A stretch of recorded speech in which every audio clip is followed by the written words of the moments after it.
turn to Psalm 56. Psalm 56.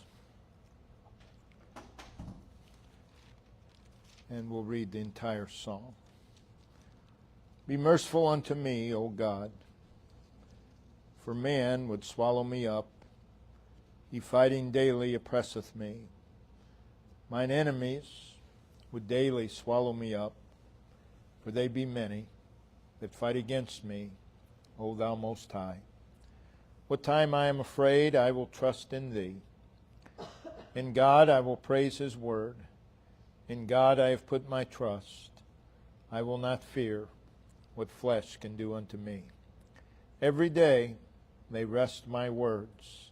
All their thoughts are against me for evil. They gather themselves together. They hide themselves. They mark my steps when they wait for my soul. Shall they escape by iniquity? In thine anger cast down the people, O God. Thou tellest my wanderings. Put thou my tears into thy bottle. Are they not in thy book? When I cry unto thee, then shall mine enemies turn back. This I know, for God is for me. In God will I praise his word. In the Lord will I praise his word. In God have I put my trust. I will not be afraid of what man can do unto me. Thy vows are upon me, O God. I will render praises unto thee. For thou hast delivered my soul from death. Wilt thou not deliver my feet from falling, that I may walk before God in the light of the living? Again, this also is a psalm of David. By way of background, we are told the occasion of the writing in the subtitle, when the Philistines took him in Gath. The historical record of that would be 1 Samuel chapter 21 and 22, where we see David fleeing from Saul. He came to the city of Gath. It was there he was seized by the Philistines, brought before King Achish, and was there out of fear and unbelief that David took matters into his own hands, pretended to be insane, and was eventually driven from Gath. From there, 1 Samuel 22 verse 1, he went and hid himself in Adullam, and it was in that cave, crushed and alone, rock bottom, that David had this feeling of failure and humility comes over David. So it was a very despondent situation, and he wrote 2 psalms on this occasion, here in Psalm 56 and also Psalm 34. The structure of this psalm serves as instruction and an example to us in the midst of everyday life. Our subject today is the child of God in an unsettled environment. So consider first of all the circumstances of David. Again, it was a time of personal failure in the life of David. Took matters into his own hands. And being a time of personal failure, he pleads with the Lord, be merciful unto me. Be merciful unto me. There were also the evil intentions of the enemy, verse 1. For man would swallow me up. This states something about the nature of his enemies. That is seen in the word swallow. They were like ravenous beasts. And in verse 2, he adds the word daily, showing that this was an ongoing matter. Mine enemies would daily swallow me up. Back in verse 1, he, fighting, combating, daily, oppresseth me. So it was an ongoing persecution designed to repress, to subdue, to depress, to discourage, to dishearten, and to weigh down David. And that's the characteristic of the environment of the world. In verse 2, they be many that fight against me. Well, it's an overwhelming situation. In verse 3, what time I am afraid. So it was a time that brought some fear. In verse 5, every day. There it is again. Daily, every day. Continual, ongoing. They wrest. That is, they twist and they fabricate my words. All their thoughts are against me for evil. It was a time of feeling the malice of men. In verse 6, they gather themselves together. That is, to do their malice. They hide themselves. They wait for opportunity. They mark my steps, as a hunter would mark the trail of the game, when they wait for my soul. David was prey. In verse 7, shall they escape by iniquity? The nature of their actions was sin. In verse 8, he mentions my tears, speaking of sorrow and burden. Verse 13, wilt thou not deliver my feet from falling? So there was David, and he feels the danger of slipping. He feels the danger of collapse. And all of this was very real, and it was present, and again, it was ongoing. It was one day after another. And David feels these things very intensely. And they are, what he writes here are descriptive of our everyday battle with the forces of evil. But that brings us to how David overcame this environment. Again, when he failed God, and we all do, in 1 Samuel 21 and 22, his focus, when he failed God, his focus was upon his enemies, his self, and his present circumstances. But it was in that cave in Adullam that God got a hold of David. And everything was changed. God became the central focus. It was his focus was no longer his enemy. His focus was no longer the circumstances. And in this 56th Psalm, God is his focus. He is referred to as God 9 times. Verse 1, verse 4, verse 7, verse 9, verse 10, verse 11, verse 12, verse 13. 9 times he mentions God. G-O-D. Elohim. Indicative of his power. Indicative of the faithfulness of God. He is referred to as Lord, all caps, 1 time. Verse 10. Indicative of his eternity, his immutability. He is referred to as Most High, 1 time. Verse 2. Indicative of his majesty, indicative of his sovereignty. So that's 11 direct references to God.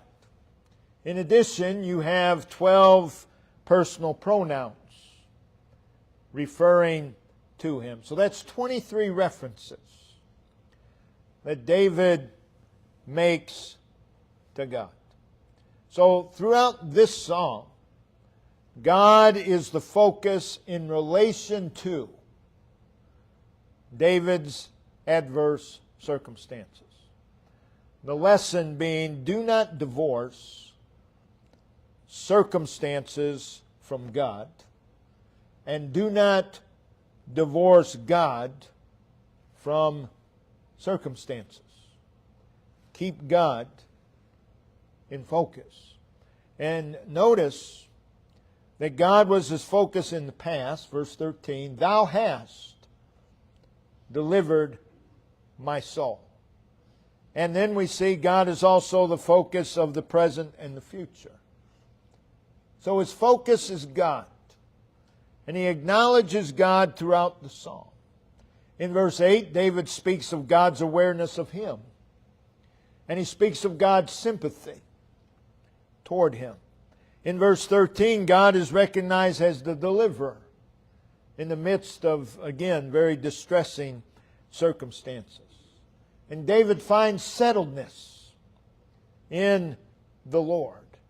God is to be the central focus. And He is to be acknowledged. He's the one we must acknowledge. We read in Proverbs 3 verse 6, In all thy ways acknowledge Him. All thy ways, don't forget Him. Acknowledge Him, and He shall direct thy paths.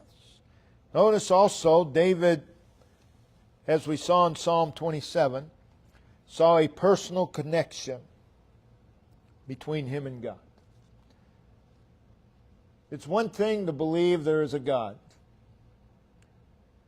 It's another to know that there is a personal connection between you and God. And David recognizes this connection. It's seen in the use of prepositions. You see the preposition in, relating to David's position and relationship with God. In verse 3, I will trust in thee. In verse 4, in God. And then again in verse 4, in God. In verse 10, in God. In the Lord. In verse 11, in God. That connects David with God. Verse 9 and verse 12, it is I unto thee.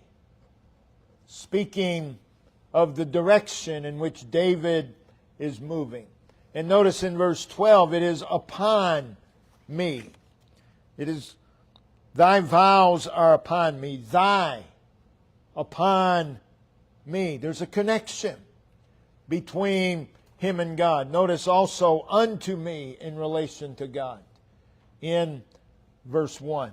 Notice verse 9, for me. When I cry unto thee, then shall mine enemies turn back. This I know, for God is for me. That's confidence. That's faith. And again, he's making a connection between himself and God. So he's focused upon God, but it's more than that. He's focused upon God in relation to himself. And then there was personal awareness of self. We must be personally aware of God, personally aware of God's relation to us, our relation to God. But we also have to be personally aware of ourselves and who we are. In the opening word, be, that's continual and ongoing, never stop, merciful unto me. So it is a recognition of continual, ongoing unworthiness before God. For God to be merciful means that we're unworthy. It also speaks of our need. And again, be, it's ongoing. We have to always realize we're unworthy. And we have to always realize we are a very needy people in declaring the intent of His enemies. He recognizes that they would fulfill their intention if left to Himself. In verse 3, He recognizes that there will be times when He will be given over to fear. What time I am afraid. He knows that I'm going to be fearful. There's going to be times when I don't trust you like I ought. He knows this. But He also realizes His need of God in such times. In verse 4. In verse 9, He recognizes His weakness. When I cry unto Thee, then shall mine enemies turn back. This I know, for God is for me. He recognizes His weakness in and of Himself. In verse 13, He recognizes that He will fall. And He will fail without God. He just got over failing God. And He knows, I'm going to fail Him again. I'm going to fail again. And that's true of all of us. We fail God. But guess what? You're going to fail Him again. But God's the same.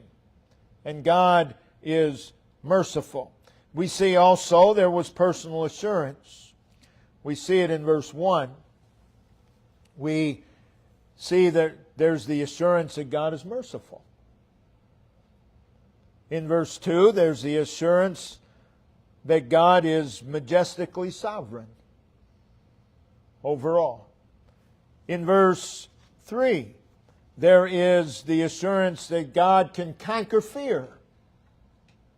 And in verse 4 and verse 11, there is the assurance that God is greater than the evil intentions of men. In verse 7, there's the assurance that God can defeat the enemy. In verse 8, there is the assurance that God sympathizes with His people. And in verse 9, there's the assurance that God is for His people. And in verse 13, there's the conviction of God's delivering hand in the past. And the assurance that God is still able. And what He does there in verse 13, for Thou hast delivered my soul from death, wilt not Thou deliver my feet from falling? He moves from the greater to the less. It's a form of logic. If God did the greater, He'll do the less. That's His thought process. We see also there's personal trust. In the midst of these adverse and trying circumstances, God being His focus, and Him seeing that there is a relationship between myself and God, and the psalmist is fully aware of his own failures and his own needs, and he is possessed with assurance concerning God. What's the logical thing? To trust Him. That's just logical. To trust Him. In verse 3, he says, I will trust in Thee. In verse 4, in God I have put, that is, I have placed my trust. And in verse 11, in God I put my trust. In each one of those statements, it is personal trust. It is a personal trust of God. That's personal faith. That's personal belief. That's personal reliance. And it's all based upon who God is and what the God declares Himself to be. It's personal dependence upon God. It's personal expectation from God. It's personal commitment to God concerning how God relates to all His circumstances. To trust God conveys the idea of clinging to God, cleaving to God, which expresses the notion of a tight grip upon God. The trials of life and our own failures should never loosen our grip upon God. That's the worst thing that you can do. In the hour of failure, to depart from Him, to continue on in that path, to let go of Him. That's the worst thing you can do. You just keep trusting. You keep trusting. And this trust in God led him to pray. Verse 1, be merciful unto me. In verse 7, shall they escape by iniquity? In thine anger cast down the people, O God. In verse 13, wilt not thou deliver my feet from falling, that I may walk before God in the light of the living? He's praying. Trust in God causes one to pray. It also gave him victory over fear. In verse 4, in God I will praise His word, in God I have put my trust. And because that is so, I will not fear what flesh can do unto me.